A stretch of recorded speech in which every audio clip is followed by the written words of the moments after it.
မမလေးပုံမြင်ကနေကြိုဆိုပါတယ်ကလေးတို့ရေဒီနေ့မမလေးကချစ်စရာကောင်းတဲ့ကြောင်လေးတစ်ကောင်ရဲ့ပုံမြင်လေးဖြုတ်ပြမယ်နော်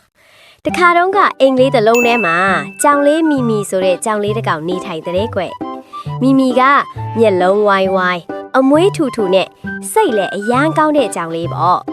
ကျေးရွာထဲမှာမီမီလေးဟာလူအများရဲ့အချစ်ကိုခံရတဲ့ကွ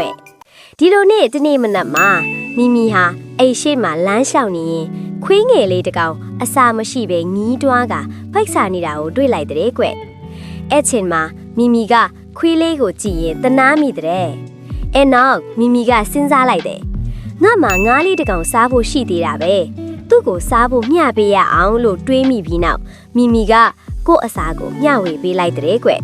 အဲ့ချင်းမှာခွေးကလေးကအယမ်းပျော်ပြီးကျေးဇူးတင်မကြောင်းမီမီကိုပြန်ပြောလိုက်ပါတယ်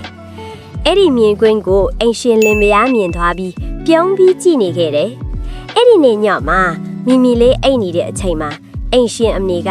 ဒီကြောင်လေးကတကယ်စိတ်ကောင်းလေးရှိတာပဲနော်လို့ပြောပြီးငါးကြီးတစ်ကောင်ထပ်ပေးလိုက်တဲ့ကွ။ပုံကင်လေးကတော့ဒါပါပဲကလေးလို့ရေပေးချင်တဲ့သင်ခန်းစာကကိုကကောင်းတာလုပ်ရေကောင်းတာပြန်ရလာတတ်တယ်နော်။တငယ်ချင်းတွေကိုမျှဝေတတ်တဲ့ကလေးကအမြဲချစ်စရာကောင်းတယ်ဆိုတာပဲကလေးတို့ရေ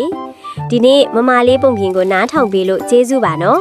ပုံပြင်လေးကိုကြိုက်ရင် like and subscribe လုပ်ပေးသွားကြပါအောင်နော်နောက်တစ်ခါလဲချစ်စရာပုံပြင်လေးတွေနဲ့ပြန်တွေ့ကြမယ်နော်